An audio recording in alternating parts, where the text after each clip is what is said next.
हिंदू समाजात हीन गणले आहोत. इतकेच नव्हे तर हिंदूंच्या असमानतेच्या वर्तणुकीमुळे आम्ही सर्व हिंदुस्थान देशामध्ये सर्वांपेक्षा हीन गणले गेलो आहोत.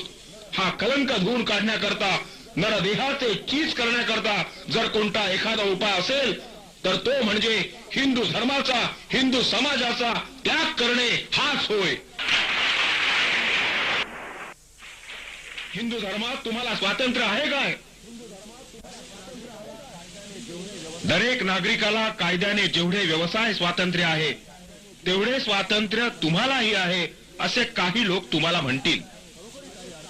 परंतु या म्हणण्यात खरोखरी काही अर्थ आहे काय? ज्याला जन्मजात धंद्याशिवाय दुसरा कोणताही धंदा समाज करू देत नाही त्या माणसाला तुला व्यवसाय स्वातंत्र्य आहे असं सांगण्यात काय हसील आहे? ज्याला संपत्ती मिळवण्याचे कोणत्याही प्रकारचे द्वार खुले नाही त्याला तुझ्या संपत्तीला कोणीही हात लावू शकणार नाही, तुझी संपत्ती उपभोगण्यास तू स्वतंत्र आहेस असं सांगणं म्हणजे त्याची थट्टा करणं होय. अस्पृश्यांनी चांगला पोशाख घालून हिंडावे असा हक्क कायद्याने दिला आहे, पण हिंदू समाज तसे कपडे वापरू देत नाही. तर मग त्या हक्काचा उपयोग काय? ज्या हक्काला समाजाची आडकाठी आहे, हरकत आहे, तो हक्क कायद्यानं जरी दिला असला तरी त्याचा काही उपयोग नाही. अस्पृश्य लोकांना कायदेशीर स्वातंत्र्यापेक्षा सामाजिक स्वातंत्र्याची जास्त जरुरी आहे. सामाजिक स्वातंत्र्य जोपर्यंत तुम्हाला प्राप्त होत नाही तोपर्यंत कायद्याने कितीही स्वातंत्र्य दिले तरी त्याचा काहीही उपयोग होणार नाही. मनुष्य मात्राला जितकी शारीरिक स्वातंत्र्याची आवश्यकता आहे तितकीच मानसिक स्वातंत्र्याचीही आहे. ज्याचे मन स्वतंत्र नाही तो मोकळा असून गुलाम आहे. ज्याचे मन स्वतंत्र नाही तो जिवंत असून मेला आहे. मनाचे स्वातंत्र्य ही जिवंतपणाची साक्ष आहे. जोपर्यंत तुम्ही हिंदू धर्मात आहात तोपर्यंत तुम्हाला विचार स्वातंत्र्य प्राप्त होऊ शकत नाही. यावर कोणी असे म्हणतील की हिंदू धर्माने केवळ तुमचेच मानसिक स्वातंत्र्य हिरावून घेतले आहे असे नव्हे, तर हिंदू धर्माला प्रमाण मानणाऱ्या सर्व जातींचे मानसिक स्वातंत्र्य हिरावून घेतले आहे. हिंदूंमुळे सर्वच बौद्धिक गुलामगिरीत सापडले आहेत हे खरे, पण या बौद्धिक गुलामगिरीचे दुष्परिणाम सर्वच जातींना सारखे भोगावे लागत नाहीत. स्पृश्य वर्गाच्या ऐहिक सुखावर या बौद्धिक गुलामगिरीचा कोणत्याही प्रकारचा अनिष्ट परिणाम होऊ शकत नाही. हिंदू समाजाच्या व्यवहारात त्यांना वेदांनी आणि महाजनांनी उच्च पद दिलेले आहे. दुसऱ्यावर हुकूमत गाजवण्याकरता त्यांना अधिकार दिलेला आहे. सारा हिंदू धर्म वरिष्ठ वर्गाच्या हिंदूंनी वरिष्ठ वर्गाच्या संवर्धनाकरता रचलेला आहे. ज्याला ते धर्म म्हणतात त्या धर्मात तुम्हाला गुलामाची भूमिका दिलेली आहे. इतकेच नव्हे तर या गुलामगिरीतून तुमची सुटका होऊ नये अशा प्रकारची व्यवस्था त्या धर्मात केलेली आहे. म्हणून हिंदू धर्मातील या गुलामगिरीतून सुटका करून घ्यायची तुम्हाला जितकी जरुरी आहे तितकी उच्चवर्णीयांना नाही.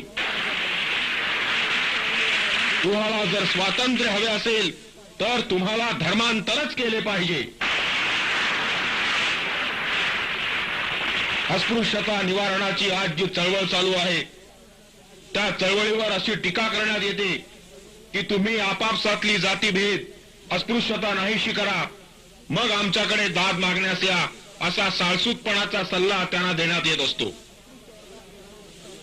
अस्पृश्य वर्गात समाविष्ट असलेले लोक आपसात जातीभेद पाळतात आणि काही अस्पृश्यता पाळतात. या गोष्टीचा इन्कार करता येणं शक्य नाही.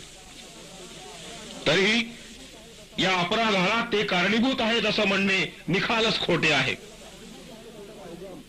जातीभेदाचा आणि अस्पृश्यतेचा उगम वरिष्ठ वर्गाच्या हिंदूंच्या हातून झालेला आहे.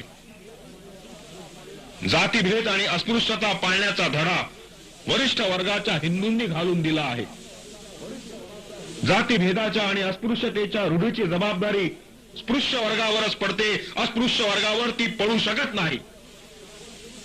अस्पृश्य वर्गाचे लोक जातीभेद आणि अस्पृश्यता पाळताना वरच्या वर्गाच्या लोकांनी घालून दिलेला धडा गिरवित आहेत, त्याचे पाप ज्यांनी तो धडा दिला त्यांच्यावर येऊन पडते, ज्यांनी गिरवला त्यांच्यावर येऊन पडू शकत नाही. हे उत्तर जरी समर्पक असले तरी या उत्तराने माझे स्वतःचे समाधान होऊ शकत नाही. ज्या कारणामुळे अस्पृश्यता आणि जातीभेद हा आपल्यामध्ये शिरला, त्या कारणाला आपण जबाबदार नसलो तरी जो जातीभेद आणि जी अस्पृश्यता नांदत आहे तिचा धिक्कार न करणे, ती आहे तशीच चालून देणे आपल्याला इष्ट नाही. ती घालविण्याची जबाबदारी आपल्यावर आहे. महारातील शिकला सवरलेला वर्ग घेतला आणि ब्राह्मणातील शिकला सवरलेला वर्ग घेतला तर अस्पृश्य वर्गातील सुशिक्षित वर्ग जातीभेद मोडण्याला जास्त अनुकूल आहे, ही गोष्ट कोणासही कबूल करावी लागेल. आपण जातीभेद पाळतो, अस्पृश्यता पाळतो, याचे मुख्य कारण ज्या हिंदू धर्मात आपण आहोत तो धर्म तसे करावयास सांगतो, म्हणून आपण जातीभेद पाळतो. अर्थात ज्या धर्मात माणसाची घाण माणसानं मानली पाहिजे अशी शिकवण देण्यात येते, त्या धर्मात आपण जोपर्यंत आहोत तोपर्यंत जातीभेद नाहीसा होणार नाही.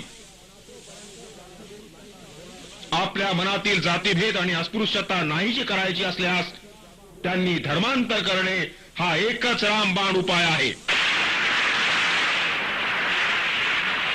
खरे म्हटले असता हिंदूंचा आणि तुमचा सामाजिक संबंध तरी काय आहे?